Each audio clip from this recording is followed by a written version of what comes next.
Nerderotic.com. Welcome back to Nerdrotic. My name is Gary Beekler, and I come to you from Nerderotic.com, and welcome to Captain Marvel Week, where I'm not sure the movie's going to be good, but the YouTube videos are going to be excellent. I'm looking forward to many of them. Allow me to give you my first contribution. We need to talk about Captain Marvel, Rotten Tomatoes, and the Access Media. That Access Media that may have been caught in an oopsie. More on that later. Let's recap how we got here. Brie Larson singling out white people, or at least that was the perception. We had Disney's movement marketing, the hero marketing. We had the director of Captain Marvel recently coming out saying it is a feminist movie. We have Brie Larson saying that this will be her form of activism, and also saying in Entertainment Weekly while giving an interview for Captain Marvel that 2019 is the year of, I gotta say this slowly, intersectional feminism.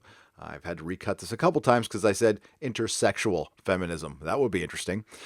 Recently, we had Rotten Tomatoes removing the indicator for Captain Marvel's because the score had gotten low, and it was just fans simply stating whether they were interested or not interested in seeing a movie, but the Access Media used this to attack them and basically ran a false narrative that these were false reviews, which they were not. The Access Media has been beside themselves this last week and looks at this as a victory, looks at silencing fans as a victory, and a SyFyWire article or podcast caught my eye, so I decided to give it a listen because it was mentioning Rotten Tomatoes, and in it, they mention YouTubers as well. But they also make an admission that kind of shocked me, so I thought I would share it with you. They admit to being Access Media.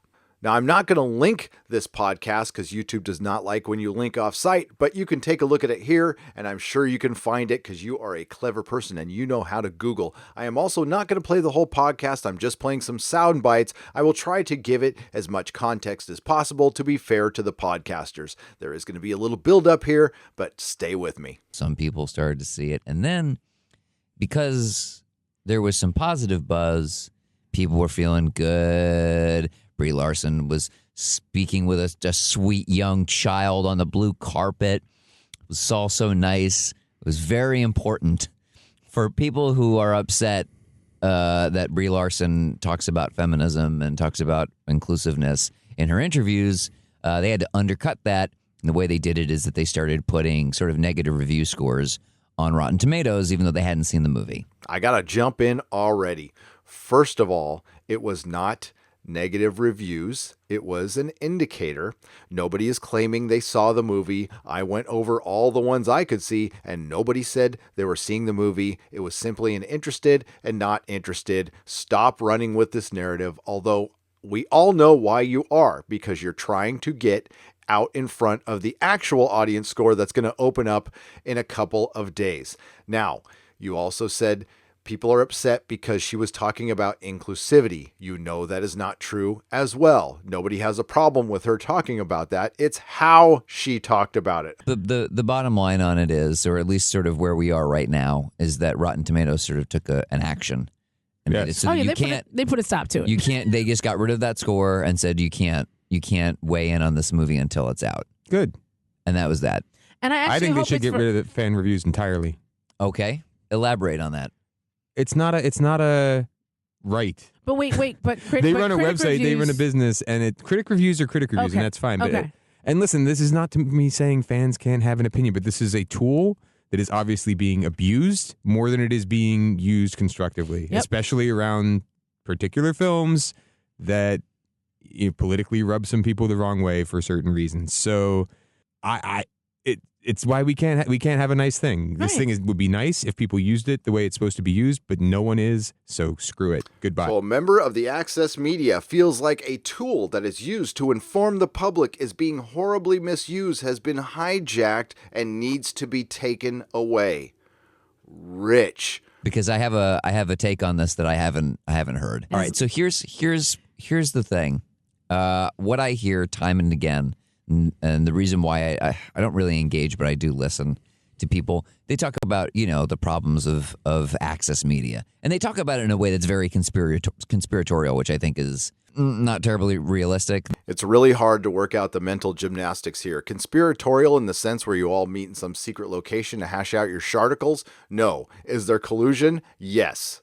everybody's a shill, everybody's getting that Disney cash. But all right, so here's the actual reality. I was going to say, like, have you been on mentions lately? Here's where we actually are in the industry. If you want to talk about, quote, access media, every single person that wants to have access to things early, that wants to get access to things so that traffic is drawn to their site, will, on occasion, everybody at this podcast, everybody in our industry occasionally has to play softball, occasionally has to look the other way a little bit. Everybody has to do it. Hey, I understand. I've done a lot of podcasts. You got to fill a lot of time. You get to talking, you get comfortable, and maybe you say something that shouldn't have been said. And I appreciate your honesty, and it comes as a surprise to absolutely no one. But there you have it, some confirmation. Now, I love the fact that he said, quote unquote, access media in the same sentence. Again, I found that very rich. But there's more. Wait, which one? What? Like a movie that's bad? In the sense that, I hated a movie, but I won't say that I hated the movie. Or an actor behaved a sort of way, and you don't want to, put it out there that happened. Right, because you might not get the next review, right. Next gig. So to some degree, everybody in our industry that is a part of this quote-unquote access media. I love how she was playing coy there. What? Has to sort of decide which battles they want to pick. Right, which are the ones where my voice is the one that has to get said, right? And I think that this is the source. This is a thing that people are aware of. I think that they blow it up to be larger than it really is. But okay, let's acknowledge what I believe to be a truth, which is that. So there again, he acknowledges it as a truth, and I do appreciate that. So there we have it. And as far as what fan reviews and scores could be, I think in people's minds, ideally, is that they act as a kind of counterbalance to that because they're not beholden to anybody. They can just say what they want. Mm-hmm. The issue is that there are just very obvious movies that get chosen every time. Right. It's Ghostbusters 2016. It's The Last Jedi. It's Captain Marvel. It's every single time you see it's the same thing. Well, if honestly...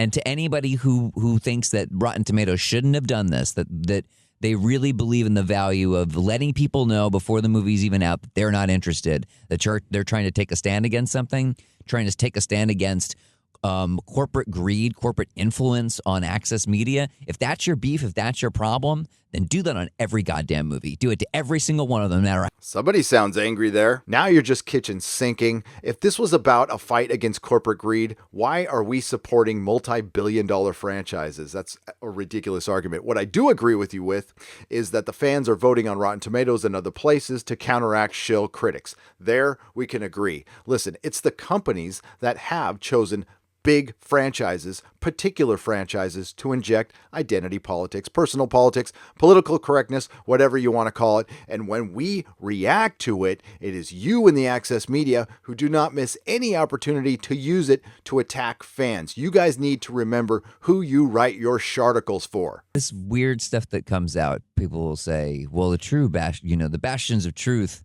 you can find on YouTube. No, not true. Here's what I would say.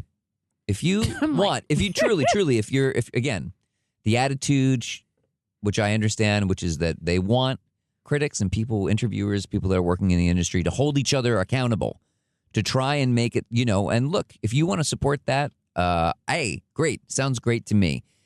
Absolutely hold people accountable for those things where you really can see that, where there's an actual sense, not where you're actively trying to prove a thing. Right. You say, I don't like this person, so I'm going to look for evidence to prove that they're a shill. Don't do that. That doesn't help anybody. That's not how the scientific method works. Right.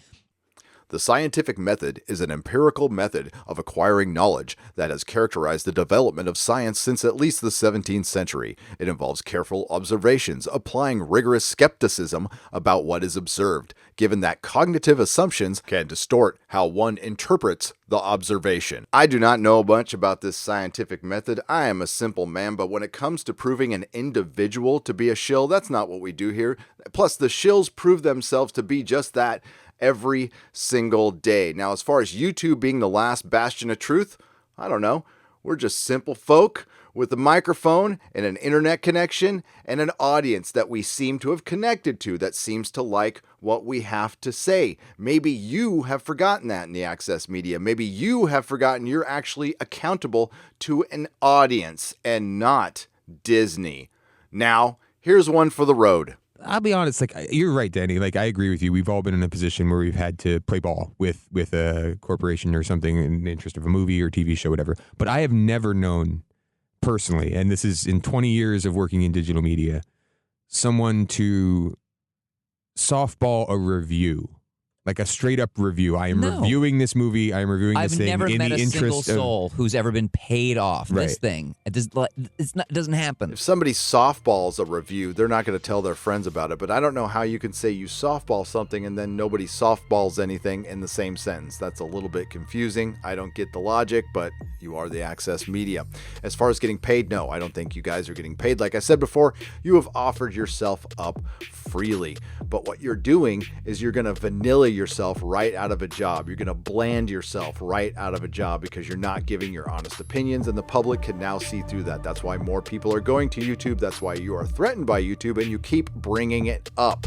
Personally, I don't know what the big deal is about access. I would much rather talk to the fans. They are much smarter, more entertaining, funny, and a good group of people, and I enjoy interacting with them.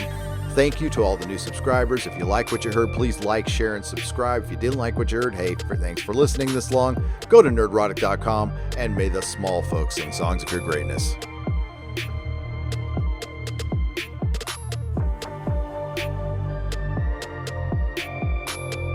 I would be remiss if I didn't point out that SyFyWire.com and SyFyWire and the Sci-Fi Network, the network that canceled The Expanse, is owned by NBC Universal, which also owns Fandango, which also owns Rotten Tomatoes. But I'm sure pointing this out would be conspiratorial.